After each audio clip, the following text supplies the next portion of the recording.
எல்லாருக்கும் வணக்கம். ஃபர்ஸ்ட் வந்து முதல்ல என்ன இவ்வளோ பெரிய ஸ்க்ரீன்ல நான் பார்த்துருக்கேன். இது வரைக்கும் அந்த மாதிரி பார்த்தது இல்லை. அதுக்கு வாய்ப்பு கொடுத்த தயாரிப்பாளருக்கும் டைரக்டருக்கும் ரொம்ப ரொம்ப நன்றி. பிகாஸ் ஜென்ரலாக சின்ன திரையிலேருந்து சில்வர் ஸ்க்ரீனுக்கு பெருசாக எடுக்க மாட்டாங்க. அது என்ன காரணம் அப்படிங்கிறது ஒவ்வொருத்தரும் ஒவ்வொரு காரணம் சொல்லுவாங்க. பட் நான் அதை நம்ப மாட்டேன். திறமை இருக்கிறவங்கள எப்பேற்பட்ட ஒரு டைரக்டரும் ஈஸியாக கண்டுபிடிச்சிருவாங்க.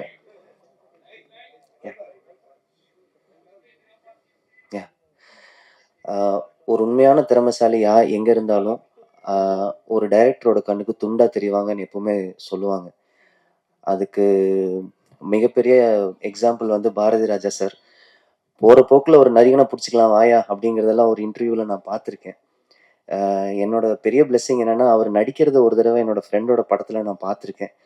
அண்டு எப்படியாவது கூட நடிக்கணும்னு ஆசை இருந்துச்சு, அது எனக்கு நடக்கல. அதே மாதிரிதான் பாக்யராஜ் சாரும் ஒரு தடவை சின்ன திரையில எங்களோட ப்ரொடக்ஷன்ல ஒரு சீரியல் நடிச்சாரு. அவர் கூட ஒரு ஷாட்டாவது நடிச்சிடணும்னு ஆசைப்பட்டேன். அதுவும் நிராசையாவே போயிடுச்சு. ஸோ அவங்களுக்கு ஆழ்ந்த இரங்கலை தெரிவிச்சுக்கிட்டு, அண்டு அஃப்கோர்ஸ் நம்மளோட ஜாம்பவான்கள் ஒருத்தர்கிட்டையும் பேசுறதுக்கு எனக்கு ஒரு கதை இருக்கு. அஃப்கோர்ஸ் டைம் கன்ஸ்டன்ட் ரொம்ப கம்மியா இருக்கு. அப்படிங்கறதுனால உங்க எல்லாத்துக்கிட்டையும் உங்களோட ஆசீர்வாதத்தை நான் வாங்கிக்கிறேன். ஆக்சுவலி சொல்ல போனா எந்த அளவுக்கு நான் பிளெஸ்ட் அப்படிங்கிறது எனக்கு வந்து வாயால சொல்ல தெரியல. இப்பேற்பட்ட ஜாம்பவான்கள் உட்கார்ந்துருக்கிற இடத்துல அவங்க பேசுறதுக்கு முன்னாடி முதல்ல மேடை என்ன கூப்பிட்டு என்ன பேச வச்சதுக்கு ரொம்ப நன்றி. பிகாஸ் நான் கடைசியா பேசினேன்னா எனக்கு தெரியல. நான் ப்ரிப்பேர்லாம் பண்ணிட்டு வரல. அண்ட் அஃப்கோர்ஸ் நடுநாடு படம் எனக்கு வந்து இந்த இதுல வந்து என்ன கதாநாயகன்னு சொன்னாங்க. உண்மையா சொல்ல போனா கதையோட நாயகன் திரு சம்பத் அவர்கள் தான். பிகாஸ் இந்த கதை தான் இதுல ரொம்ப ரொம்ப முக்கியமான விஷயம். நான் டைரக்டர் கிட்ட பெர்மிஷன் கேட்டேன். ஸோ அந்த விஷயத்த சொல்லலாம். நான் வந்து ஒரு டைரக்டரா வரணும் அப்படின்னு சொல்லி ஆசைப்படக்கூடிய ஒரு கேரக்டர் இதில் நான் பண்ணியிருக்கேன். ஸோ அதில் ஏற்படுற ரிஜெக்ஷன்ஸ், அதில் ஏற்படுற கஷ்டங்கள், அதை தாண்டி வர்ற விஷயங்கள் எல்லாமே இதில் வந்து ரொம்ப அழகாக காமிச்சிருக்காரு. அண்ட் ஆல்சோ அந்த போர்ஷன்ஸ், நம்ம ட்ரெய்லர் போர்ஷன்ஸ் எல்லாம் நீங்கள் பார்த்துருப்பீங்க. ஸோ கண்டிப்பாக இது ரொம்ப ரொம்ப நல்ல ஒரு என்டர்டெயின்மெண்ட் படமாக இருக்கும்னு நான் ரொம்ப நம்புகிறேன். அண்டு மறுபடியும் என்னை வாய்ப்பு கொடுத்து இந்த மேடையில் நிற்க வச்சதுக்கு உங்கள் எல்லாருக்கும் ரொம்ப ரொம்ப நன்றி. கண்டிப்பாக சப்போர்ட் பண்ணுங்கள். இந்த படம் ஒரு வெற்றி படமாக அமையணும் அப்படிங்கிறதுக்காக நான் கடவுளையும் என்னோட சீனியர்ஸ், என்னோட ஜாம்பவான்களையும் நான் வேண்டிக்கிட்டு எனக்கு பேச தெரியல இதுக்கு மேலே. ஜென்ரலாக எனக்கு அந்த ஸ்டேஜ் ஃபியர் வராது. பட் எனக்கு இன்னைக்கு I don't know, I'm really sorry. And of course நான் மெயினாக சொல்ல வந்து நம்ம ப்ரெஸ் பீப்புள். ஸோ எங்களோட படத்துக்காக வந்து எங்களுக்கு ஒரு ஸ்டார்ட் அப் கொடுத்துட்டு ஒரு கிக் ஸ்டார்ட் கொடுக்கணும் அப்படின்னு சொல்லி வந்து நீங்கள் வந்த எல்லாருக்கும் ரொம்ப ரொம்ப நன்றி. அண்டு ப்ரெஸ்லேருந்து வந்தவங்க அண்ட் ஃபோட்டோகிராஃபர்ஸ், ஸ்டில்கிராஃபர்ஸ் எல்லாருக்குமே ரொம்ப ரொம்ப நன்றி. கண்டிப்பாக சப்போர்ட் பண்ணுங்கள். கண்டிப்பாக இந்த ஒரு படம் வெற்றி படமாக அமையணும் அப்படின்னு ஒரு நம்பிக்கையில் உங்கள் எல்லாத்திட்டையும் வாழ்த்தி விடுறேன். ஐயோ அஃப்கோர்ஸ் சாரி, நம்ம டைரக்டர் அவரை விட்டேன். மனுஷன் வந்து என்கிட்ட ஃபர்ஸ்ட் டைம் வந்து ஒரு கதை சொல்லணும் சார், கதை இருக்கு வாங்க அப்படின்னு சொல்லிட்டு கூப்பிட்டாப்புல. இப்போ வரைக்கும் இந்த படத்தோட கதையை எனக்கு ஃபுல்லாக அவர் சொல்லவே இல்லை. என்னோட போர்ஷனை மட்டும் சொன்னாரு. சார் இந்த போர்ஷன் தான் உங்களோட, அடுத்தது வந்து நாங்கள் வந்து இங்கே ஒரு கதை உள்ளே போயிடுவோம், நம்ம கிராமத்துக்குள்ளே போயிடுவோம் அப்படின்னு சொல்லுவார். ஒரு தடவையும் சத்தியமா சொல்றேங்க, இன்னைக்கு வரைக்கும் பிரிண்ட் ஆன சீன் பேப்பர் அந்த மனுஷன் எங்க கிட்ட காமிச்சதே கிடையாது. இதுல நடிச்சவங்களுக்கு கண்டிப்பா தெரியும்.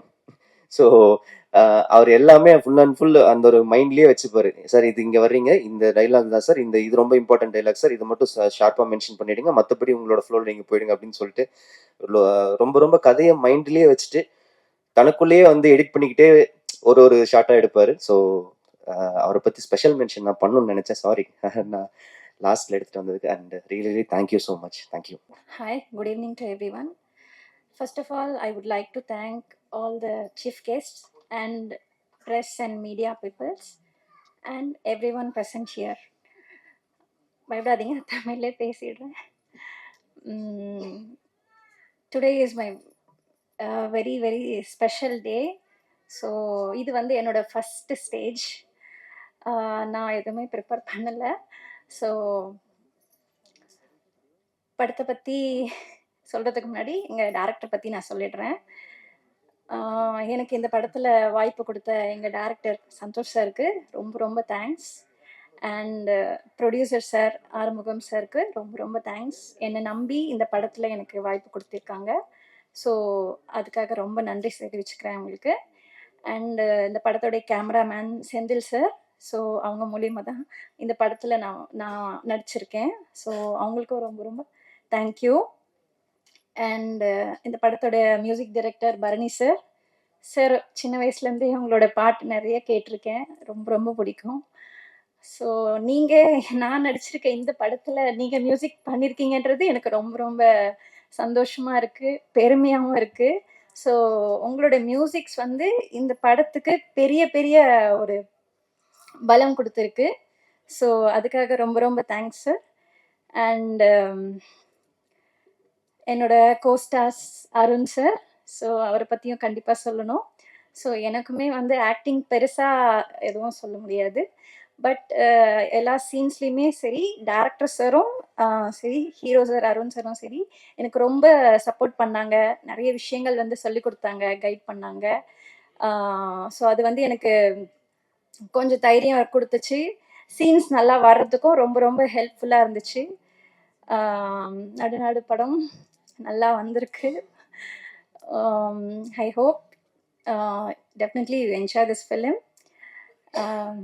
ரொம்ப ரொம்ப ரொம்ப கஷ்டப்பட்டிருக்காங்க இந்த படத்துக்காக எல்லாருமே, ஃபினான்ஷியலும் சரி அண்ட் எவ்ரி திங். இந்த படத்தில் எல்லா விஷயத்துக்குமே வந்து எல்லாருமே ரொம்ப ரொம்ப கஷ்டப்பட்டிருக்காங்க. இது ஒரு ஆளால் மட்டும் இந்த படம் உருவாகலை. So entire crew and technicians எல்லாருமே இந்த படத்துக்காக ஒவ்வொருத்தரும் வந்து ரொம்ப ரொம்ப கஷ்டப்பட்டு ஒர்க் பண்ணியிருக்காங்க. ஸோ கண்டிப்பாக உங்களுக்கு இந்த படம் பிடிக்கும். அது மட்டும் இல்லாமல் இந்த ஸ்டேஜில் நான் இருக்கிறதுன்றது என்னுடைய பல நாள் கனவு. ஸோ ஒன்று சொல்லுவாங்க, நீங்கள் எந்த விஷயத்தை பற்றி நீங்கள் நினச்சிட்டே இருக்கீங்களோ அது கண்டிப்பாக ஒரு நாள் வந்து அது நடந்தே தீரும். அதை வந்து மாற்ற முடியாது. பட் நீங்கள் எந்த அளவுக்கு வந்து அதை நம்பிக்கையோட முயற்சி பண்ணுறீங்களோ, உங்களுக்கு முழு நம்பிக்கையும் இருக்கணும். நீங்கள் அட் த சேம் டைம் அதுக்காக நீங்கள் உழைக்கணும். ஸோ அந்த உழைப்பு உங்களுக்கு கண்டிப்பாக ஒரு நாள் புகழை தேடி கொடுக்கும், வாய்ப்பை தேடி கொடுக்கும். ஸோ அதை வந்து நான் முழுசாக நம்புகிறேன். அது எனக்கு நடந்திருக்கு. So thank you universe. And of course இந்த ஸ்டேஜில் நிறைய நிறைய பெரிய பெரிய சாதனைகள் பண்ண நிறைய பேர் இருக்காங்க. ஸோ அவங்க இருக்கிற இந்த ஸ்டேஜில் நான் எனக்கும் ஷேர் பண்ணதுக்கு ரொம்ப ரொம்ப தேங்க்யூ. ஸோ இதோட நான் முடிச்சுக்கிறேன்னு நினைக்கிறேன், ஏன்னா டைம் ரொம்ப கம்மியாக இருக்கிறதால. தேங்க்யூ. இங்கே வந்திருக்க எல்லாருக்குமே ரொம்ப ரொம்ப நன்றி. அண்ட் ப்ரெஸ் மீடியா பீப்புள்ஸ், கண்டிப்பாக இதை வந்து நல்லபடியாக கொண்டு போய் மக்கள்கிட்ட சேர்ப்பீங்கன்னு நினைக்கிறேன். உங்களுக்கும் பெரிய பெரிய தேங்க்யூ. மீடியா பீப்புளுக்கும் எனது மாலை வணக்கத்தை தெரிவிச்சுக்கிறேன். இந்த நடுநாடு படம் வந்து எப்படி தொடங்குச்சுன்னா, ஃபஸ்ட்டு ஒரு 2 வருஷமாக இந்த டேரக்டர் வந்து என்கிட்ட ஒரு கதை சொல்லுவாப்புல. இந்த கதை ரொம்ப நல்லா இருக்கும் சார் அப்படின்னு கதை சொல்லியிருந்தாரு. நானும் என்னன்னா ஒரு வெற்றிக்காக வெயிட்டிங்கில் இருந்துக்கிட்டு இருக்கேன். அந்த மாதிரி அவர் வந்து ஒரு கதை சொன்னார். அது சினிமா பற்றிய கதை. இது சினிமா பண்ணி நிறைய பேர் ஒன்றும் பெருசாக ஜெயிக்கலையா, திருப்பியும் சினிமா பற்றி சொல்கிறார் சார், இது ஒரு விதமான கதை சார்னு அப்புறம் மீண்டும் வந்து சொன்னார். சொல்லி விடவே இல்லை, கடைசி வரைக்கும் இந்த படத்துக்கு நீங்கள் மியூசிக் பண்ணி கொடுக்கணும். நான் ஒரு நல்ல படமாக, நல்ல ஒரு பெரிய படமாக பண்ணணும், எல்லாருக்குமே கனவு அப்படி தானே. அதுக்காக நான் வெயிட்டிங்கில் இருந்துக்கிட்டு இருந்தேன். அவர் வந்து பேசக்குள்ள அவர் அந்த கதை சொன்ன விதம், ஆள் அப்படி வந்து பேசுகிற அந்த வெறித்தனம், அதெல்லாம் எனக்கு ரொம்ப பிடிச்சி போச்சு.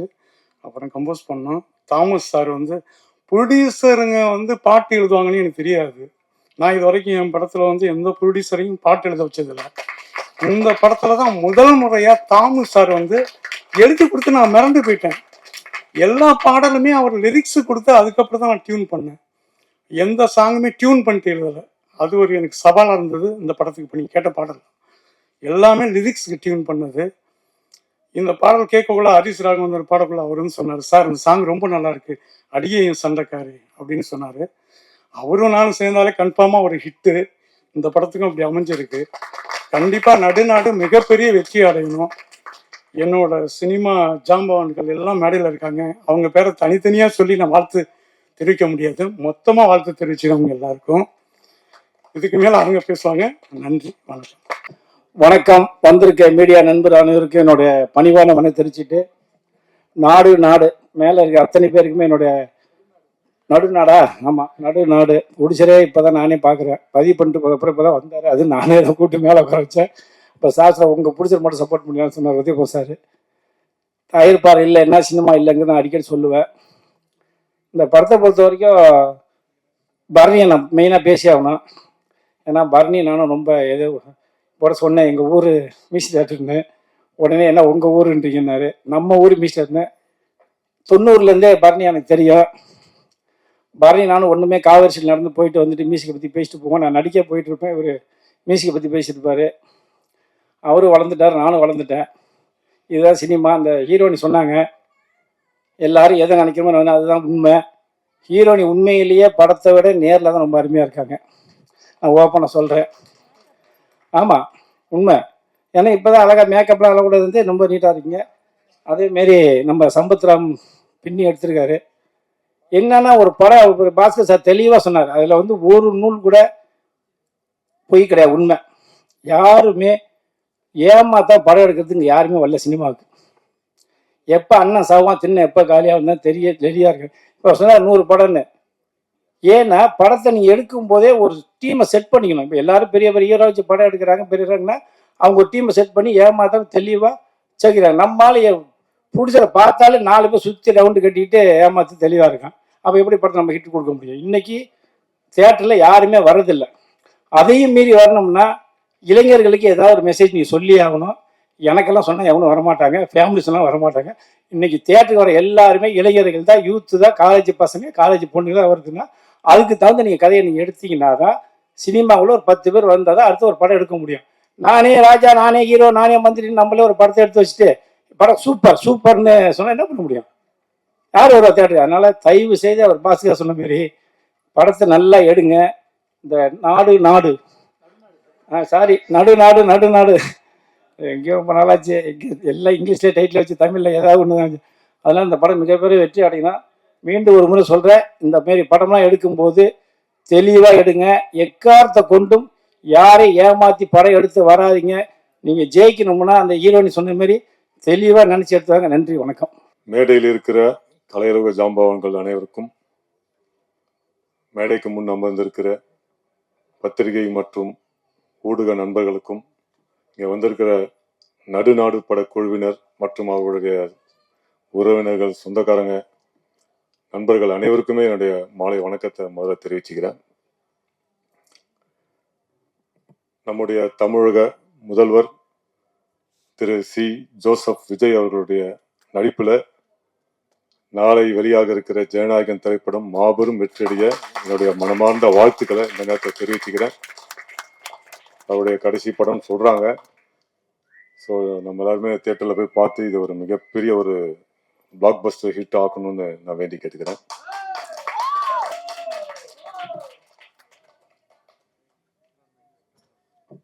ஒரு 7-8 வருஷத்துக்கு முன்னாடி ஒரு டாக்டர் ஸ்டூடெண்ட் ஒருத்தர் எனக்கு அப்பப்போ ஃபோன் பண்ணிட்டே இருப்பாரு. சார் நான் உங்க பெரிய ஃபேன் சார், உங்க நடிப்பு ரொம்ப பிடிக்கும் சார், அப்படி இப்படின்னு அப்பப்போ ஃபோன் பண்ணிட்டே இருப்பாரு. உங்களை நேரில் பார்க்கணும் சார், நேரில் பார்க்கணும்னு சொல்லிட்டே இருப்பாரு. சரி, நானும் நிறைய பேர் பேசுவாங்க, அது மாதிரி இவரும் பேசுறாருன்னு நினச்சிட்டு ஒரு நாள் வர சொன்னேன். கிட்டத்தட்ட ஒரு வருஷம் பேசிட்டே இருந்தாரு. ஒரு நாள் வர சொன்னேன் வீட்டுக்கு. ஒரு சின்ன பையன் மாதிரி காண்டி ஒன்று போட்டுக்கிட்டு துருன்னு வந்தாப்புல. வந்துட்டு சார் நான் உங்களுக்கு ஒரு கதை வச்சிருக்கேன் சார் அப்படின்னாரு. சரி, ஏதோ பையன் விளையாட்டு போல ஏதோ சொல்றான் போல சொல்லுப்பா அப்படின்னு. அப்புறம் சொன்னா அந்த கதையில வந்து அந்த லீட் கேரக்டர் யாருப்பா பண்றது கேட்டேன். சார் நீங்க தான் சார். என்னப்பா சொல்ற அப்படின்னு. இல்ல இது இந்த கேரக்டர் நீங்க தான் சார் பண்ணுவான். அப்பா நான் ஏதோ வில்லன் கூட ஹீரோ கூட ஏதோ சின்ன பண்ணிட்டு என்ன போய் ஹீரோன்னு சொல்றியாப்பா அப்படின்னு. இல்ல சார் இந்த கேரக்டர் நீங்க கரெக்டா இருப்பீங்க, ஏன்னா இது வந்து ஒரு நெகட்டிவ் கேரக்டர், அதனால நீங்க கரெக்டா இருப்பீங்க அப்படின்னாரு. அதுக்கப்புறம் யார்பா டைரக்டர் அப்படின்னு. சார் நான் தான் சார் படம் எடுக்க போறேன். ஓ என்னப்பா 19 வயசு இருக்காது போல உனக்கு, சின்ன பையமா இருக்க, நீ எடுக்கிறன்ட்டு அப்படின்னு. இல்லை சார் நான் எடுத்துருவோம் சார். என்ன ஏதாவது படம் ஒர்க் பண்ணியிருக்கியா? இல்லை சார் நான் எதுவும் ஒர்க் பண்ணல. அப்போ எப்படிப்பா எடுப்ப? இல்லை சார் நான் எல்லாமே வந்து கம்ப்யூட்டர்ல ஆன்லைன்ல பார்த்து எல்லாத்தையும் கற்றுக்கிட்டேன் சார் அப்படின்னா. சரி ஏதோ விளையாட்டு போல ஏதோ சொல்கிறேன், சரி எடுக்கும்போது பார்ப்போம் அப்படின்னு சொல்லிட்டு அனுப்பிச்சு வச்சுட்டேன். அப்புறம் ஒரு வருஷம் கழிச்சு மறுபடியும் ஃபோன் பண்ணி சார் டேட் கொடுத்தீங்கன்னா எடுத்துடலாம் சார் அப்படின்னா. சரி இது என்னதான் பண்ணுறான் பார்ப்போம் அப்படின்னு சொல்லிட்டு நானும் போய் நடிச்சு ஒரு 20-30 நாள் ஷூட் பண்ணா, நல்லபடியா எடுத்து ரிலீஸ் பண்ணும்போது கொரோனா வந்துடுச்சு. படம் பார்த்தா ஓகே, நல்லா இருக்கு. ஒண்ணுமே தெரியாம ஒரு பையன் வந்து எடுத்திருக்கானே, சரி நல்லா இருந்தது. ஸோ அதுக்குள்ளேயும் கொரோனா வந்துடுச்சு, ரிலீஸ் பண்ண முடியல. சரி ஓடிடியா ரிலீஸ் பண்ணலாம் அப்படின்னு சொல்லிட்டு முயற்சி பண்றோம். சரி டீசர் வந்து யாராவது ரிலீஸ் பண்ண நல்லா இருக்கும் சார்ட்டுன்னா, சரிப்பா ஃபர்ஸ்ட் ஏதாவது போஸ்ட் ஏதாவது அனுப்பு பண்ணலாம் அப்படின்னேன். சார் நீங்க எத்தனை படம் இது வரைக்கும் நடிச்சிருப்பீங்க அப்படின்னு கேட்டான். நான் சொன்னேன், ஒரு வருஷத்துக்கு 10 படம். நான் 20 வருஷமா இருக்கேன், வருஷத்துக்கு 10 படம் கூட ஒரு 200 படம் நடிச்சிருப்போம்ப்பா அப்படின்னேன். அப்புறம் போஸ்ட் அனுப்பிச்சேன். அதில் பார்த்தா நடிகர் சம்பத் ராமின் 200வது படம் கசகசா, அந்த படத்தோட பேர் வந்து கசகசா இப்படின்னு ஒரு டைட்டில் போட்டு அனுப்புனாரு. எனக்கு வந்து நான் ஏதோ விளையாட்டு போல சொன்னேன் 200 படம்னு போட்டாரு அப்படின்னு சொல்லிட்டு அன்னைக்கு நைட் ஃபுல்லா நம்ம நடிச்ச படத்தை எல்லாத்தையும் ஆன்லைன்ல தேடி தேடி தேடி தேடி பார்த்தேன். 197 படம் வந்துச்சு நம்ம நடிச்சது, எனக்கு ஞாபகத்துல இருந்தது. அது சரி ஓகே பரவாயில்ல, ஏன்னா தப்பாயிடக்கூடாதுல 200 படம் போட்டு அப்புறம் 200 படம் இவன் நடிச்சானா நடிக்கலையான்னு யாராவது கேட்டாங்கன்னா பதில் சொல்லுங்கிறதுக்காக தேடி பார்த்தா ஒரு 3 படம் மட்டும் கம்மியா இருந்தது. சரி பரவாயில்ல, ரிலீஸ் ஆகாத படம் ஒரு 40-50 படம் இருக்கு, ஸோ அதுல இது அட்ஜஸ்ட் ஆயிடும் சொல்லிட்டு நானும் விட்டுட்டேன். அதுதான் என்னோட முதல் படம், சம்பத் ராம் இன் அப்படின்னு போட்டு வந்த படம். அதுக்கப்புறம் ஒரு லாங் கேப்புக்கு அப்புறம் ஒரு டைரக்டர் சார் சந்தோஷ் சேகர்னு பேசுறேன் சார், உங்களை பார்க்கணும் அப்படின்னு அவரும் கேமராமேன் செந்தில் சாரும் பேசினாங்க. ஒரு காஃபி ஷாப்ல உட்காந்துட்டு, சார் நீங்க தான் இந்த கேரக்டர் பண்றீங்க சார் அப்படின்னு சொன்னாரு டைரக்டர். இது வந்து ராஜ்கிரண் சார் பண்ணா எப்படி இருக்குமோ அந்த மாதிரி ஒரு கேரக்டர் சார், ஒரு ஊர் பெரியவர், ஒரு பெரிய தலைவர். ஸோ நீங்க பண்ணா அது கரெக்டா இருக்கும் அப்படின்னு சொன்னாரு. நானும் அதை ஒத்துக்கிட்டு பண்ணி முடிச்சுட்டு ஃபர்ஸ்ட் டைம் வந்து போஸ்டர் அனுப்பிச்சாரு. நான் உண்மையில இதை எதிர்பார்க்கல. சம்பத் ராமின் அப்படின்னு போட்டு அனுப்பிச்சு வச்ச உடனே எனக்கு உண்மையிலே நாளைக்கு அப்புறம் அதுக்கு ஒரு மதிப்பு இருக்குல்ல. சம்பத் ராமின் சின்ன படமோ பெரிய படமோ நம்ம அதை எய்ம் பண்ணி சினிமா வரலாம் கூட, பட் அந்த சம்பத் ராமின் அந்த ஒரு பேர் போடும்போது அது ஒரு இனம் புரியாத ஒரு சந்தோஷம். நம்மளும் 28-29 வருஷமா ஃபீல்ட்ல இருக்கோம். இந்த மாதிரி வரதுங்கிறது நம்மளும் சின்ன சின்னதா பண்ணி அந்த ஒரு இடத்துக்கு வரோன்னும் போது அது ஒரு சின்ன சந்தோஷத்தையும் ஒரு நம்பிக்கையும், சரி இன்னும் நம்ம வந்து இன்னும் நிறைய சாதிக்கணும், இன்னும் நிறைய பண்ணணும், இன்னும் நிறைய நல்லா நடிக்கணும்ன்ற ஒரு ஆர்வத்தையும் ஒரு உந்துதல் சக்தியும் கொடுக்குறது. அந்த படம் அந்த மாதிரி ஒரு டைட்டில போட்டு எனக்கு அந்த வாய்ப்பை கொடுத்த இந்த படத்தோட நடுநாடு திரைப்படத்துடைய இயக்குனர் சந்தோஷ் சேகரன் அவர்களுக்கும், இந்த படத்தோட கேமராமேன் செந்தில்குமார் அவர்களுக்கும், இந்த படத்தோட ப்ரொடியூசர் தாமு சார் அவர்களுக்கும் என்னோட மனமார்ந்த நன்றியை தெரிவிச்சுக்கிறேன் முதல்ல. ஏன்னா ரொம்ப அழகா வேலை வாங்கி என்னை நடிக்க வச்சாருன்னு தான் சொல்லணும். நான் எப்பவுமே வந்து இயக்குநர்களுடைய நடிகர். நான் ஒரு களிமண் மாதிரி தான் போவேன் ஷூட்டிங் ஸ்பாட்டுக்கு. முன்னாடியே ப்ரிப்பேர் பண்ணிலாம் போறது இல்லை. ஸ்பாட்டுக்கு போன பிறகு டைரக்டர் என்ன சொல்றாருங்கிறது நல்லா அழகா உள்வாங்கி அதை வந்து வெளியே நடிப்பா வெளிப்படுத்துவோம். அப்படிதான் வந்து திருப்பாச்சி படத்துல நீங்கெல்லாம் பார்த்துருப்பீங்க, லைட்டா மொட்டை தலையோட இருந்திருப்பேன். அதில் பேரரசு சார் வந்து அந்த ஜெயில் சீன் பார்த்துருப்பீங்க, பட்டாசு பாலுவோடைய இன்ட்ரடக்ஷன் ஷாட்டு. அதுல வந்து நான் நடிச்சேன், நல்லா நடிச்சேன்னு நிறைய பேர் பாராட்டினாங்க. அதுக்கு முக்கிய காரணம் வந்து பேரரசு சார் தான். அவர் வந்து நான் என்ன பண்ணணும் அதை அப்படியே அவர் நடிச்சு காமிச்சாரு. ஈச் அண்ட் எவ்ரி திங் வந்து அதில் நடிச்சு காமிச்சாரு.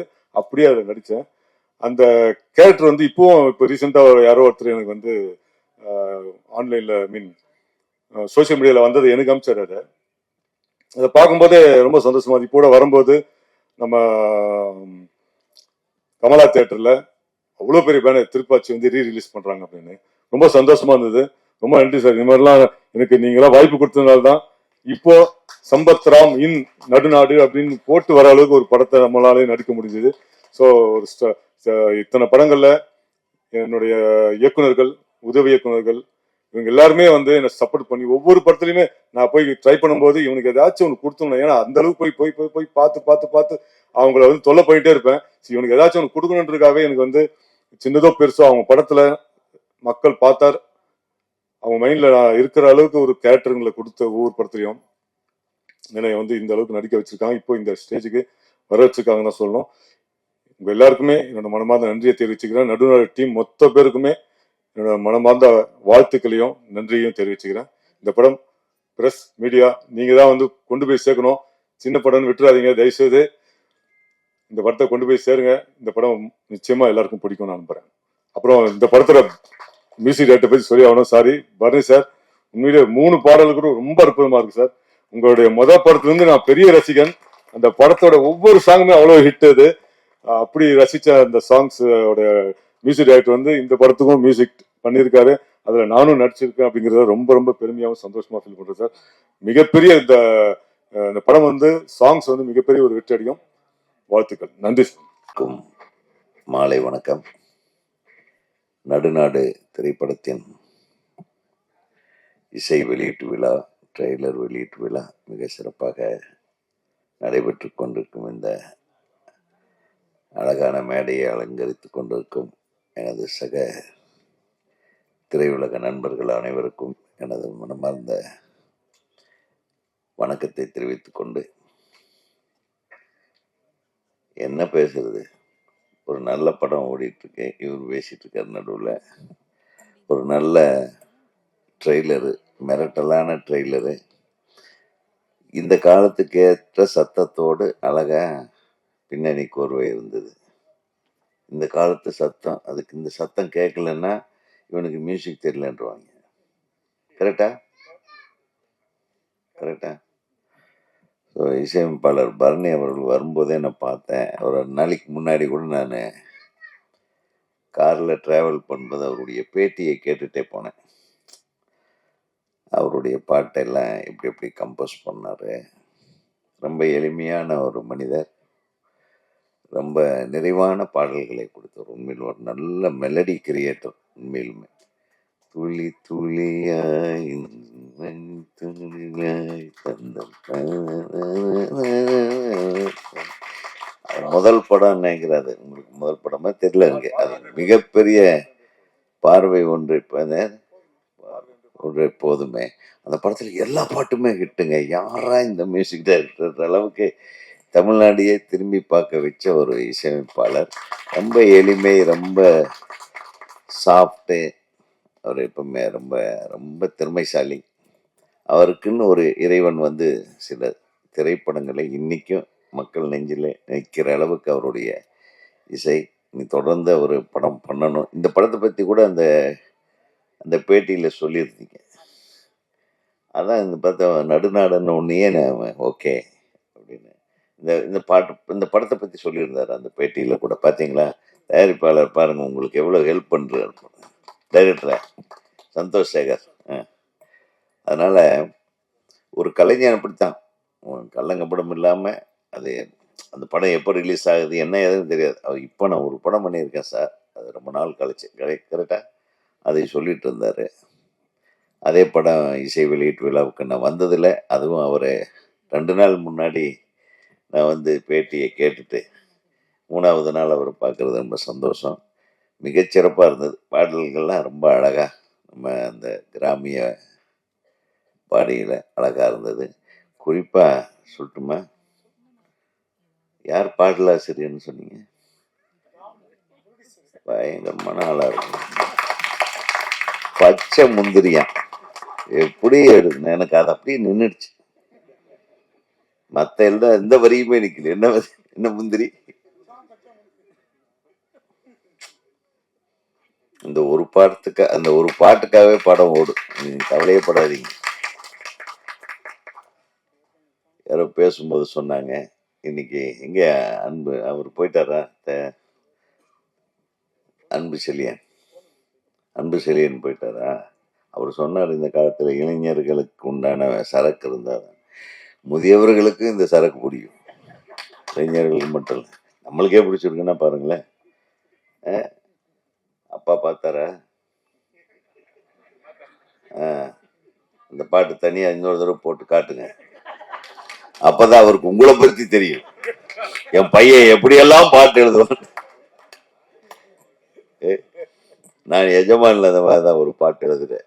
எனக்கு கொஞ்சம் அந்த சிச்சுவேஷனே அது இந்த எஜமான் கதாபாத்திரத்தை கொஞ்சம் செக்ஸியாக செட்யூஸ் பண்ணுற மாதிரி ஒரு பாட்டுன்னொன்னே இந்த உறக்க கத்துது கோழி,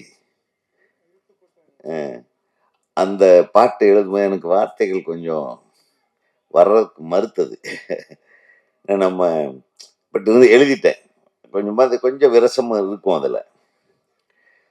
அந்த கடைசியில் பார்த்தீங்கன்னா நிறைய பேர் என்ன பண்ணிட்டானுங்க,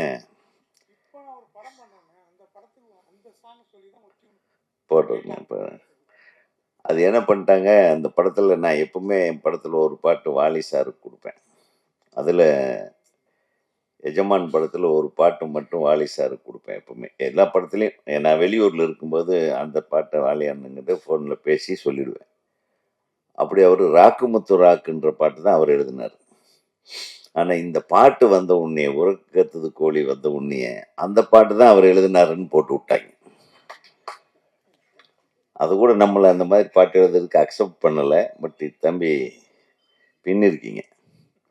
அது மற்ற வரிகள் எல்லாம் ஆழமாக நான் வந்து யோசனை பண்ண முடியல. அதுக்குள்ள விஷுவல் நம்மளை வந்து மயக்கிடுச்சு. அதனால அது தனியாக பார்ப்போம். மிக நேர்த்தியாக எழுதியிருந்தீங்க பாடல். அவர் சொன்னார், உங்கள் கவிதை, உங்கள் பாடல் வரிகளுக்கேற்ப அவர் வந்து இசையமைச்சிருக்காரு. அது ரொம்ப சிரமமான விஷயம். அது நீங்கள் எந்த சந்தத்தை எழுதியிருக்கீங்களோ அப்புறம் கொஞ்சம் கொஞ்சம் மாற்ற சொல்லியிருப்பார். தத்தகரத்தில் நிற்காது சில டைமில். ஸோ இதெல்லாம் ஒரு புதிய விஷயந்தான். நீங்கள் புதியவர்களுக்கும் என்கரேஜ் பண்ணியிருக்கீங்க, வாழ்த்துக்கள். படத்தில் வந்து பார்க்கும்போது எல்லாமே நல்லா இருந்தது. எல்லா கதாபாத்திரங்கள் வந்து தம்பி ரொம்ப நல்லா நடிச்சிருந்தீங்க. இந்த பாட்டெல்லாம் ரொம்ப ஸ்டைலாக யாரையோ பார்த்த மாதிரி இருக்கு. யாருன்னு தெரியல உங்களை. ஓம் முருகா அசோக் மாதிரியே கொஞ்சம் கொஞ்சம் சாயல். கரெக்டா? முருகா, ஆமாம் முருகா அசோக். அசோக் மாதிரி, அசோக் தம்பியோ, அசோக் டபுள் ஆக்ஷனோன்ற மாதிரி ஒரு 2 பேரும் நடிக்கலாம். அந்த மாதிரி டபுள் ஆக்டிங் சினிமா பண்ணலாம். கரெக்டா?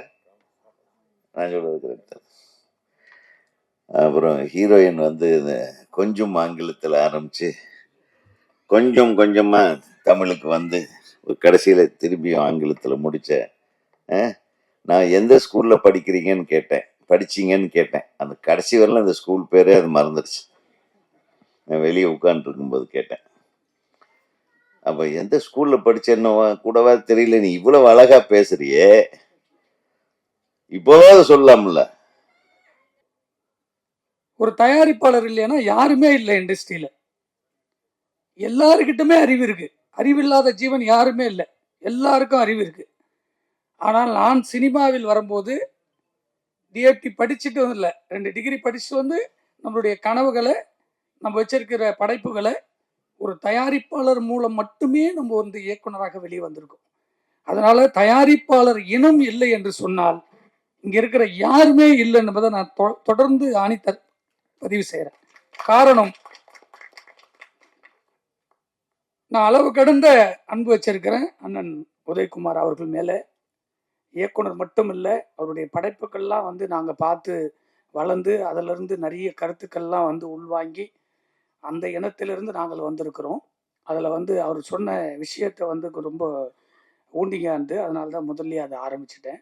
எந்த தயாரிப்பாளரும் எதற்காகவும் வரல, ஒருவரை உருவாக்குவதற்காக தான் ஒரு தயாரிப்பாளர் வர்றார். எந்த தயாரிப்பாளரும் சினிமாவிலிருந்து உருவாக்கப்படுவதில்லை. தயாரிப்பாளர் தான் நாம் அனைவரையும் உருவாக்கி இன்னைக்கு வந்து நிக்கிறோம் உச்சத்துல. ஒரு இயக்குனர் 25 கோடி 50 கோடி சம்பளம் வாங்குறாங்கன்னா அவங்க போட்ட விதை தான் நம்ம. அப்படிதான் நானும் ஒரு 50 லட்சம் சம்பளம் வாங்கினேன். எனக்கு அதுக்கப்புறம் கடவுள் கொடுத்த கிஃப்ட் தயாரிப்பாளர் என்ற ஒரு இனம். அதிலிருந்து நான் மீண்டு வந்திருக்கேன். இதை எதுக்கு சொல்றேன்னா, இந்த விழா நடுநாடு ஒரு தயாரிப்பாளர் மிக அருமையாக சாங் எழுதியிருந்தாரு.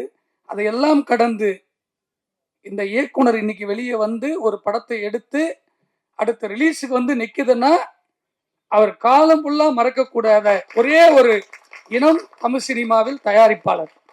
நான் இப்ப நிக்கிறேன்னா நான் படம் பண்ண எல்லா தயாரிப்பாளரும் என்னோட தொடர்பில் இருக்கும். காரணம், இந்த சினிமா ஒவ்வொருத்தருக்கும் சோறு போடுது ஏதோ ரூபத்துல. அந்த நன்றி மட்டும் இருந்தால் நாம் எப்பொழுதுமே அழியாத உச்சத்தில் இருப்போம் என்பதை தொடர்ந்து பதிவு செய்கிறேன். காரணம், இந்த படத்தை சாங்கு நான் வந்த வெளியில இருந்து பார்த்தேன். நம்ம சாய் சுடு நின்றுட்டு இருக்கும்போது நீங்க தான் டிஐ பண்ணீங்களான்னு கேட்டேன். ஏன்னா அவ்வளோ பளிச்சுன்னு இருந்து சாங் பார்க்கும்போது ரொம்ப விஷுவலாக ஏதோ பட்ஜெட்டில் எடுத்திருப்பாங்கன்னு பார்த்தேன்.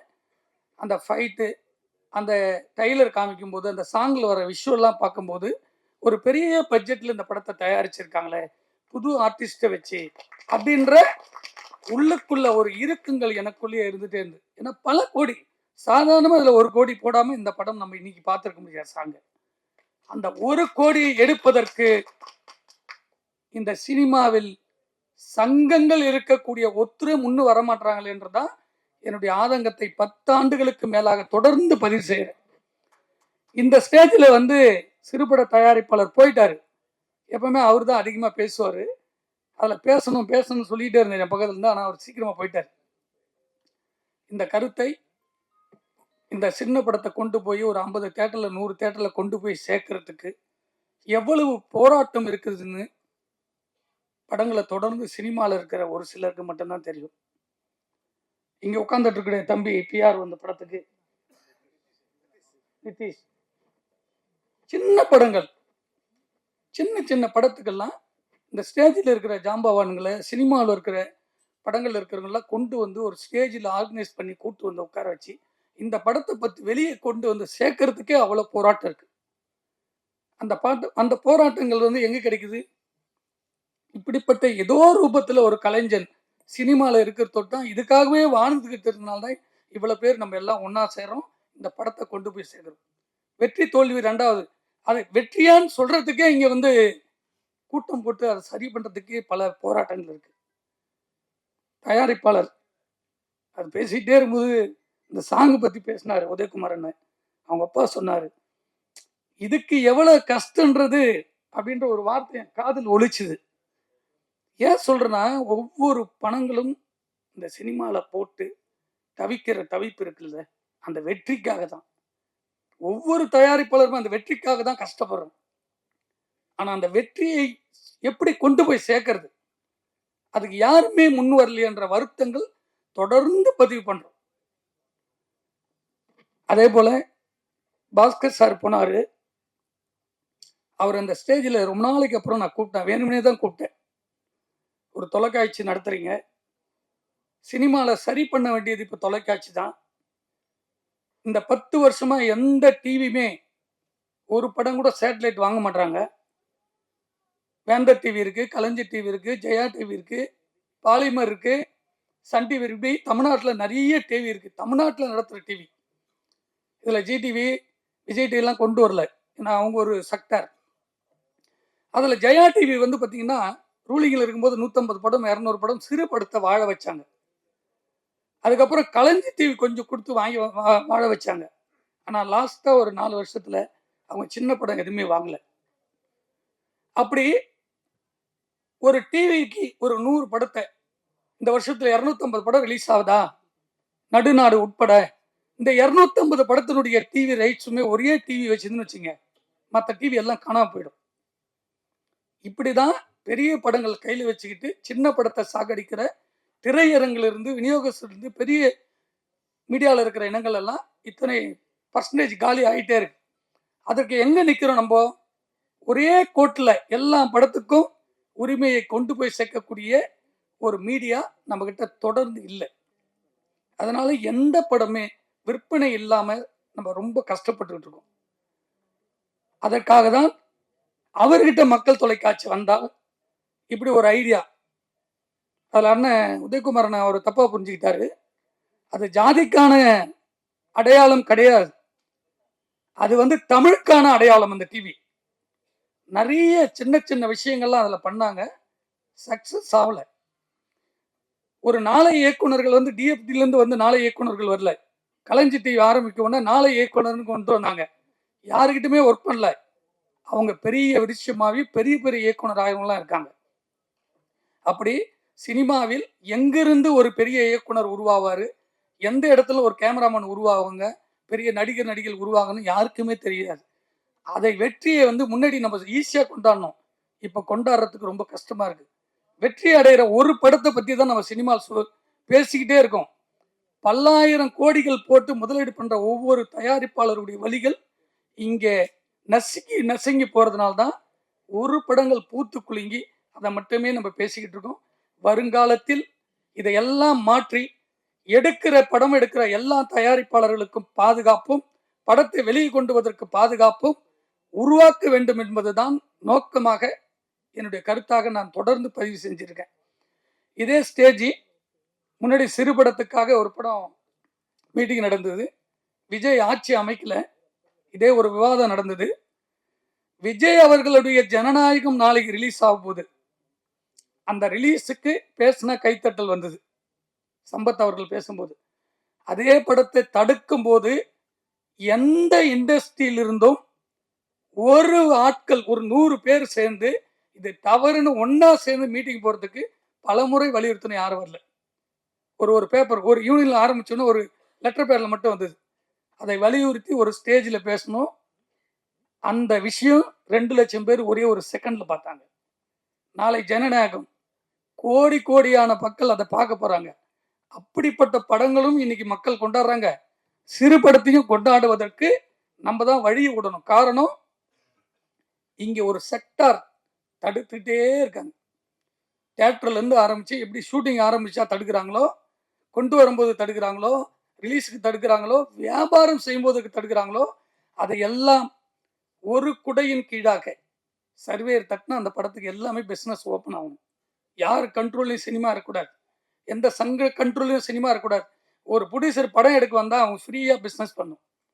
அப்படி ஒரு சிண்டிகேட்டை உருவாக்க வேண்டும் என்பதற்காக விரைவில் முதல்வர் விஜய் அவர்களை சந்தித்து, எல்லாம் புதியவர்கள் உருவாகி கொண்டிருக்கிறார்கள், ஒரு 100 பேர் சந்திச்சு அவருக்கு கோரிக்கை வச்சு, சினிமாவுக்கு நடுநாடு இவர் எடுத்தாரா, இவர் படத்தை விற்கிறதுக்கு, இந்த படத்தை வாங்கறதுக்கு, நேரடியாக தேடி வரத்துக்கு ஒரு நெட்டு தட்டினா அது ஓப்பன் ஆகணும்.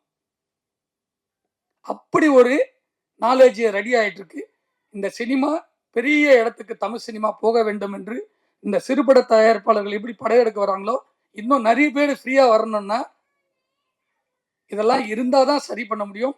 இந்த படம், இதுல ஒர்க் பண்ணிருக்கக்கூடிய ஹீரோ ஹீரோயின் எல்லா டெக்னீஷியனுக்கும் என்னுடைய வாழ்த்துக்கள். நன்றி. அனைவருக்கும் வணக்கம். 9:10 ஆச்சு.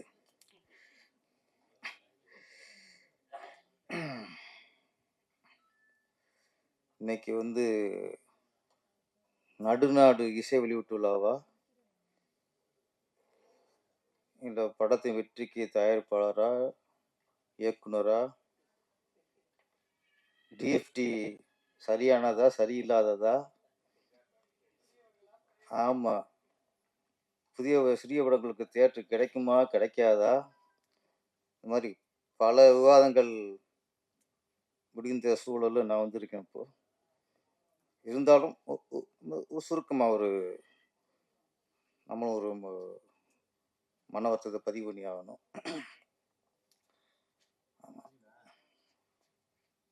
நம்ம மக்கள் டிவி பாஸ்கர் ஒரு பாம் வச்சு போயிட்டார். ஆமாம், அந்த பாமும் ஒரு விட வெடிக்கும்னா ஒவ்வொரு 10 வைக்கிறான். உதயகுமார் வச்சார், அதுக்கும் வெடிக்குது. கோவி 10 வச்சார், அதுக்கும் வெடிக்குது.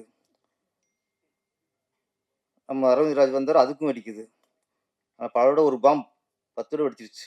இதுக்கு மேலே வெடிக்க வைக்க வேணாம் அதை. ஆனால் ஒன்று சினிமா படத்துக்கு ஒன்று தான். இங்கே எல்லாத்துக்கும் உதாரணம் இருக்கு. டிஎஃப்டி ஸ்டூடெண்ட்டும் பெரிய வெற்றி கொடுத்துருக்காங்க.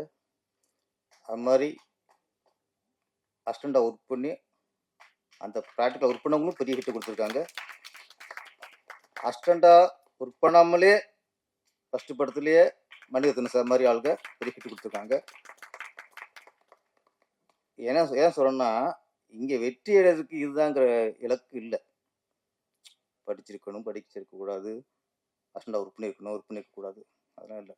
சினிமாவை உண்மையாக நேசிச்சு, உண்மையாக உள்வாங்கி இதில் ஜெயிக்கணும் வெறி இருந்தால் யாராலையும் ஜெயிக்க முடியும் சார். அவ்வளோதான் மேட்ரு. இல்லை டிஎஃப்டி அது யார் ஜெயிக்க முடியும்?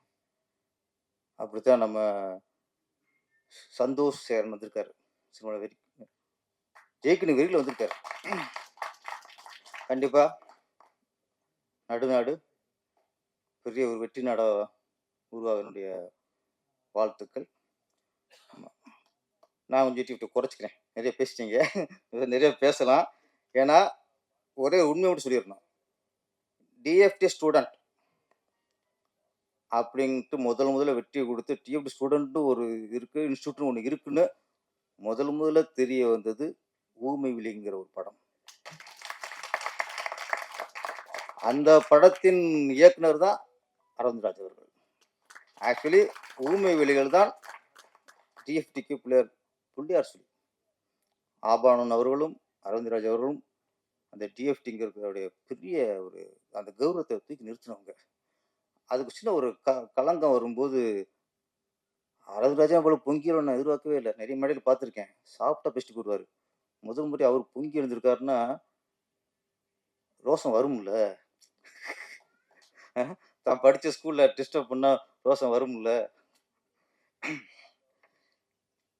இந்த படத்தில் முக்கியமாக 2 பேரை பாராட்டியானோ, அது ஒரு 2 பேரும் ஜாம்பரான் தான். ஒன்று இசையமைப்பாளர் பரணி அவர்கள். ஏறத்தாழ வெள்ளி விழாவை தாண்டி, அதாவது 25 வருஷத்தை தாண்டி இந்த சினிமாவில் பயணிச்சுட்டு இருக்காரு. இன்னைக்கு சினிமாவில் 2 வருஷத்தை தாண்டதே பெரிய விஷயம். 5 வருஷத்தை தாண்டிலே மறந்துடுறாங்க. இப்போ இன்னைக்கு 25 வருஷம் கழிச்சும் ஒரு சிங்கம் மாதிரி உட்காந்து போட்ட அத்தனை பாட்டு ஹிட்டு சார்.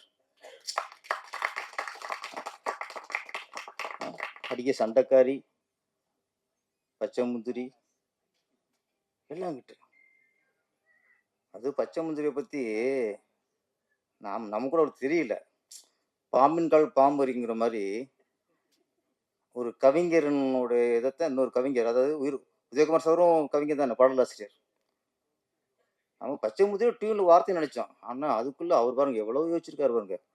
வயசானாலும் புத்தி போகல. பச்சை முந்திரி பச்சை அம்மா பச்சை போகணேனே, அதுக்கு அவர் பல அர்த்தம். அவள் அப்பாவையும் புள்ளிய மாட்டி விட்டாரு. நான் என்ன பற்றி பச்சை முந்திரின்னா நம்ம பசு மரத்து ஆணிபம்ல, அது மாதிரி நினச்சி போண்டியானே. ஓகே, உங்கள் ஏரியா நினைக்கிறேன், முந்திரி விளையிற ஏரியா பாருங்க. அதுதான் அந்தந்த மண்ணோட வாசனை தான் அது வந்துருக்கு. அதில் 25 வருஷம் கழிச்சு இன்னைக்கும் பரணி சார் அவர்கள் சினிமாவில் பயணிச்சுட்டு இன்னைக்கும் ஒரு பேரோடு இருக்காருன்னா ஆண்டம் கொடுத்த வரம் சார். இன்னொன்று, சினிமாவில் அதிசயம்னா என்னென்னா, சினிமாவில் சில அதிசயம் இருக்கும். 100 படம் பண்ணோம், 150 படம் பண்ணோம், அத்தனை ஹிட்டு கொடுத்தோம். சினிமாவில் வெற்றி அடைந்த பின்பும் யார் ஒரு எளிமையாக இருக்கிறாரோ அவர் தான் அதிசயம். பல ஹிட்டை கொடுத்ததுக்கப்புறம் எப்போ பார்த்தாலும் சரி, பரணி சார் அவ்வளோ எளிமையாக இருப்பார். இவர் தான் அந்த பாட்டெலாம் ஹிட்டு கொடுத்தாரா, இவர் திருமணம் பண்ணாரா அப்படின்னு பார்த்து நம்ம அதிசயம் பார்த்துட்டே இருக்கணும்.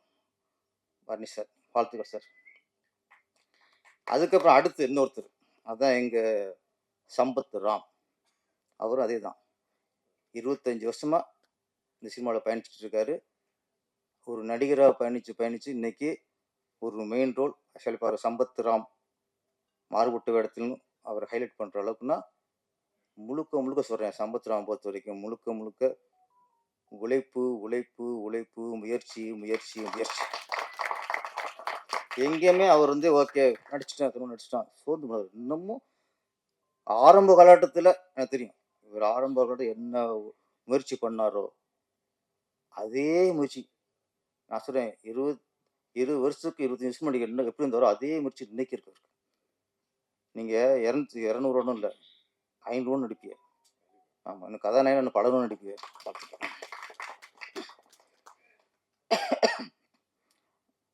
அப்புறம் இந்த படத்தோட கதாநாயகன் அருண், வாழ்த்துக்கள் சார், நல்லா பேசுனீங்க. அவர் சொல்லும்போது ஒன்று சொன்னார், இயக்குனர் கதையை ஃபுல்லாக சொல்லலை, பார்ட்டாக சொன்னார்ன்ட்டு. அது ஒரு கலை சார், இயக்குனருக்கே உள்ள ஒரு கலை. நாங்கள் பயங்கர ஏமாத்துக்காரங்க. எப்படின்னா, ஒரு வில்லண்டு கதை சொல்லும்போது அவன் கேட்ட சொல்லும்போது படம் முழுக்க இருக்க மாதிரி சொல்லிவிடுவான். ஆனால் 4 சீன் தான் இருக்கும், அது வேறு விஷயம். அது மாதிரி ஒரு அப்பா கேரக்டர் போய் சொல்லுவான். இந்த கதையே அவரும் தாங்கி இருக்குமே நினைப்பார்.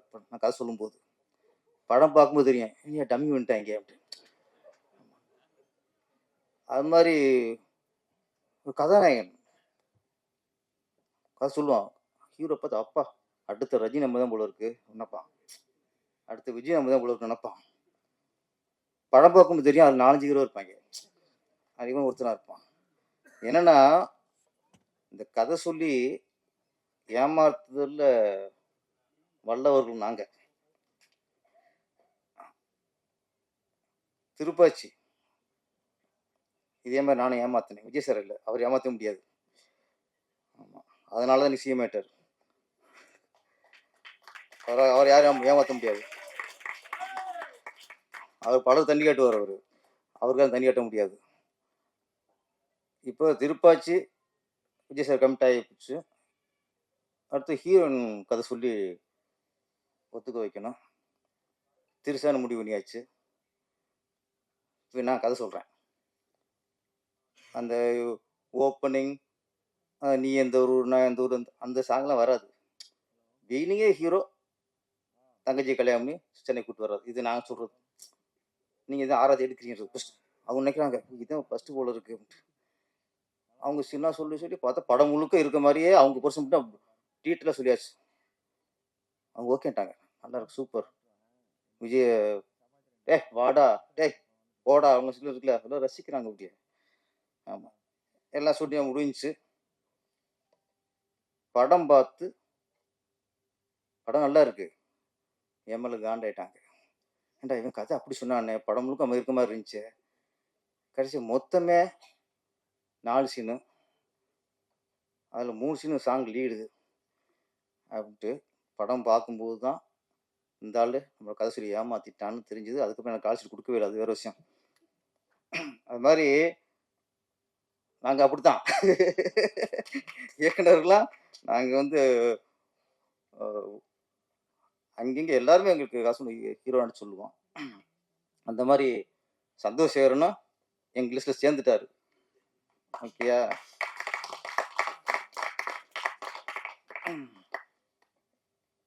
இன்னொரு விஷயம், புது ப்ரொடியூசர்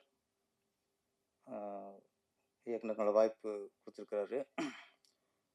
படம் பார்க்கும்போது உண்மையிலேயே இந்த இயக்குனர் அந்த ப்ரொடியூசர் கொடுத்த பணத்தை வேஸ்ட் பண்ணாமல் கரெக்டாக பண்ணிருக்கான்னு தெரிஞ்சது. முதல்ல பாட வேண்டிய ஆள் கேமராமேன் செந்தில் மாறன், மிரட்டிட்டார் சார். இந்த திருப்பினா பாருங்க, நீங்கள் அடியே சண்டைக்காரி ஒரு ஃப்ரேம் கூட வேஸ்ட் இல்லை சார். ஒவ்வொரு ஃப்ரேம் சரி, அவ்வளவு அழகா ஃப்ரேம் சென்ஸ் அப்படி இருக்கு. ஒரு செடிக்கு வச்சா அந்த செடிக்கு ஒரு போக்கணும் ஒரு செடி வச்சு அழகா ஓவியம் மாதிரி அவ்வளவு செதுக்கியிருக்காரு. இந்த படத்துக்கு பெரிய ப்ளஸ் கேமரா செந்தில். அதுக்கடுத்து mister Bharani sir, editor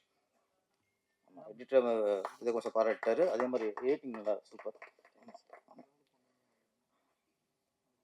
Nadunadu சீக்கிரம் படம் முடியல, சென்சார் ஆயிடுச்சா?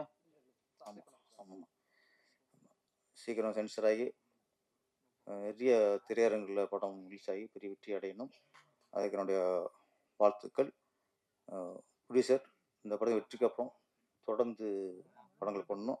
கதாநாயகி நல்லா ஹோம்லியாக இருக்குங்க மேடம், பார்க்குறாங்க, நம்மளுக்கு சொல்லலையே எல்லாரையும் சொல்கிறானேன்ட்டு. ஆமாம், நல்லா வருவீங்க. நல்லா சாங்ஸில் நல்லா சூப்பராக ஆக்ட் பண்ணியிருக்கீங்க. அவர் இன்னொரு ஹீரோ, அவருக்கு வாழ்த்துக்கள். ப்ரொடியூசருக்கு வாழ்த்துக்கள். ப்ரொடியூசர் தொடர்ந்து நீ பாட்டு எழுதுங்க. ஆமாம், ஏற்கனவே என்னென்னா இந்த டைரக்டர்லாம் பாட்டு எழுதுறாங்கன்ட்டு பெரிய பிரச்சனையாக இருக்குது. அது வந்து திசை திருப்பணும்னா நீங்கள் ப்ரொடியூசர் பாட்டுன்னா அப்பா அதுக்கு அவங்க பரவாயில்லன்னு வரணும்ல. அதுக்கு டைரக்டரே பரவாயில்ல திட்டிக்கிருக்காங்கல்ல, உதயகுமார் எழுதுறாரு, பேரஸ் எழுதுறான், இவங்க எழுதிக்கிருக்காங்க. அப்படிங்கும்போது இதுக்கு அவங்க பரவாயில்லன்னா நீங்கள் எழுதணும். அதை நீங்கள் கொஞ்சம் காப்பாற்றுங்க, எங்களை எழுதி எங்களை காப்பாற்றுங்க. நன்றி, வணக்கம். நன்றி சார். அடுத்ததாக ஒரு திரைப்படத்தின் ஆணிவேராக இருப்பவர் தயாரிப்பாளர்.